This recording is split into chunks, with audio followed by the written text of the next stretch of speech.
Hello दोस्तों, welcome back to my channel. इस परिवार की सामान्य विशेषता या कहें लक्षणों के बारे में जानेंगे जो समाजशास्त्री मैकाइवर और पेज द्वारा उल्लेखित किया गया है समाजशास्त्र के अंतर्गत। पहली विशेषता है विवाह संबंध। देखिए, विवाह संबंध सभी परिवारों में पाए जाते हैं। विवाह के कारण ही परिवार का अस्तित्व है और साथ ही यह समाज द्वारा स्वीकृत संबंध होता है, जिसके कारण एक परिवार संतान को जन्म देता है, उनका लालन पालन करता है और उनके विकास कार्य के लिए अपना योगदान देता है, जिससे समाज का निर्माण होता है। इसीलिए परिवार के लिए विवाह बहुत ही आवश्यक है।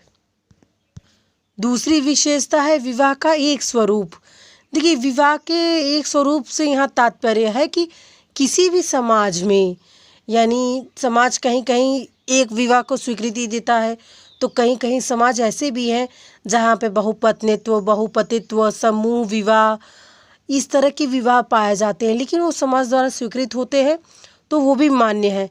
तो ये विवाह के एक स्वरूप है जिनके कारण समाज है और समाज में परिवार का होना जरूरी है। तो उन समाजों में जो परिवार है वो भी मान्य है। तीसरी विशेषता है वंश नाम की व्यवस्था। देखिए, परिवार यहाँ विशेषतः प्राचीन काल से ही ये प्रचलन रहा है कि सभी परिवारों में एक परंपरागत नाम होता है। इसे हम वहाँ का उपनाम या वंश परंपरा भी कहते हैं, जो कि पितृवंश परिवार में यह नामकरण पिता के वंश के आधार पर होता है और जहाँ मातृवंशीय परिवार पाए जाते हैं वहाँ पे माता के नाम के आधार पर वहाँ के वंश चलते हैं। व्यवस्था है आर्थिक व्यवस्था। देखिए, ये विशेषता भी सभी परिवारों में मुख्य रूप से पाई जाती है, जिसके अंतर्गत परिवार के सदस्यों का भरण पोषण करने व उन्हें जीवित रखने के लिए किसी न किसी प्रकार की अर्थव्यवस्था सभी परिवार में पाई जाती है। परिवार की पांचवी विशेषता है सामान्य निवास। विशेषता में सभी परिवार का कोई न कोई निवास रहने के लिए अवश्य ही रहता है, यानी सभी परिवारों में एक स्थायी निवास जरूर पाया जाता है। वैसे भारत में ज़्यादातर पुरुष पत्नी को विवाह कर अपने निवास स्थान पर लाते हैं, लेकिन गारो, खासी, नायर आदि जनजातियों में पत्नी विवाह के बाद पुरुष को अपने निवास स्थान पर लाती हैं। इससे जब पति पत्नी को अपने निवास स्थान पर ले जाते हैं तो उसे पितृस्थानीय निवास परिवार कहते हैं, और जब पत्नी पति को अपने निजी स्थान पर लाती है विवाह करके, उसे मातृस्थानीय परिवार निवास कहते हैं। और अगर न स्थान पति का हो न पत्नी का हो बल्कि कोई नया स्थान हो तो उसे नवस्थानीय परिवार कहते हैं। इस तरह से सभी परिवारों में सामान्य निवास ज़रूर पाए जाते हैं। तो परिवार की इन सामान्य विशेषताओं के अलावा कुछ विशिष्ट विशेषताएं भी पाई जाती हैं, हम उन्हें भी समझ लेते हैं। जैसे पहला है सार्वभौमिक परिवार की विशिष्ट विशेषता। परिवार की उपस्थिति विश्व के हर कोने में है।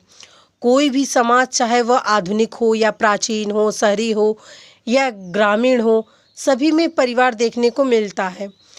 कई तो पशु तक में भी परिवार पाए जाते हैं, तो फिर मनुष्य जैसे विकसित प्राणी में तो परिवार का अभाव कैसे हो सकता है। इसीलिए कहा जाता है कि परिवार जो है वो सार्वभौमिक है। और दूसरी विशेषता है विशिष्ट की भावनात्मक आधार। परिवार की विशिष्ट विशेषता, तो ये परिवार में प्रेम, सहयोग, दया, सहिष्णुता, त्याग, बलिदान आदि की भावना जो विद्यमान होती है, जिसे परिवार के सदस्य आपस में एक दूसरे से जुड़े रहते हैं, ये भावना भी सामान्य है, सभी परिवार में पाए जाते हैं। तीसरी विशेषता है रचनात्मक प्रभाव। परिवार की विशिष्ट विशेषता, देखिए, मनुष्य जन्म लेने के बाद सबसे पहले अपने परिवार के संपर्क में ही आता है और बच्चे पर परिवार का प्रभाव पड़ता है।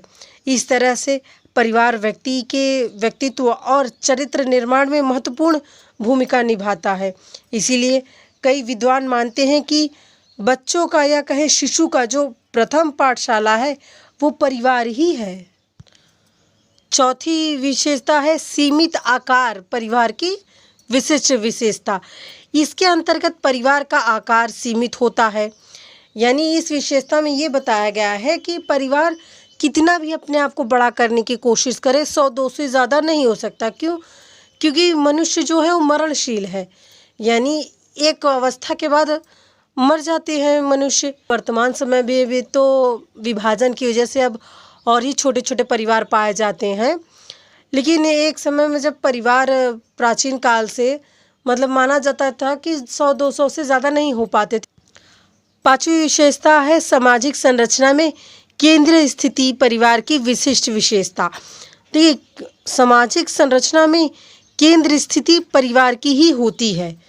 यानी परिवार एक केंद्र का काम करता है समाज के लिए। इस तरह से समाज का निर्माण भी परिवार रूपी इकाई के मिलने से ही होता है। यानी परिवारों के आपस में मिलने जुलने से एक समूह समाज इस तरह से तैयार होता है। तो परिवार एक केंद्र का काम करता है सामाजिक संगठन के अंदर, समाज की संरचना को बनाने में। आदिम समाजों में तो कई ऐसे संगठन हैं जैसे गोत्र, भातृदल, वंश आदि, जिनकी सदस्यता परिवार के आधार पर ही प्राप्त की जाती थी। 6ठी विशेषता के अंतर्गत सदस्यों का उत्तरदायित्व परिवार की विशिष्ट विशेषता। देखिए, उत्तरदायित्व परिवार के लिए बहुत ही आवश्यक है। सभी परिवार में अपने सदस्यों से कुछ उत्तरदायित्व निभाने की अपेक्षा सभी परिवार रखते हैं। जैसे परिवार के लिए बड़े से बड़ा त्याग करने को तैयार हो जाना। परिवार में माता पिता स्वयं कष्ट उठाकर भी बच्चों को सुख देना चाहते रहते हैं और परिवार के सदस्यों की इसी भावना के कारण ही परिवार का संगठन स्थायी बना रहता है। 7वीं विशेषता है सामाजिक नियंत्रण परिवार की विशिष्ट विशेषता। देखिए, परिवार में सामाजिक नियंत्रण बना रहना बहुत ही आवश्यक है, क्योंकि परिवार में जब नियंत्रण बना रहता है, इससे समाज भी और अच्छा होता है। परिवार में अनेक नियम, प्रथाएं एवं रूढ़ियां हैं जो परिवार को बनाए रखने और परिवार पर नियंत्रण रखते हैं, जिससे समाज और अच्छा बना रहता है। 8वीं विशेषता है परिवार की स्थायी व अस्थायी प्रकृति। परिवार विवाहित जोड़े और उनके बच्चों से बनता है और उनके द्वारा परिवार में कई सदस्य हो जाते हैं। लेकिन अगर कभी कभार परिवार के एक सदस्य या पति या पत्नी दोनों में से अगर कोई मर गया, और चाहे अगर आजकल तो तलाक जैसे चीज़ें हैं, जैसे तलाक ले लिए, तो भी ये टूट जाती है। इस तरह से स्थायी भी है परिवार और अस्थायी भी है। तो आज के लिए बस इतना ही। यहाँ तक मेरे साथ बने रहने के लिए धन्यवाद।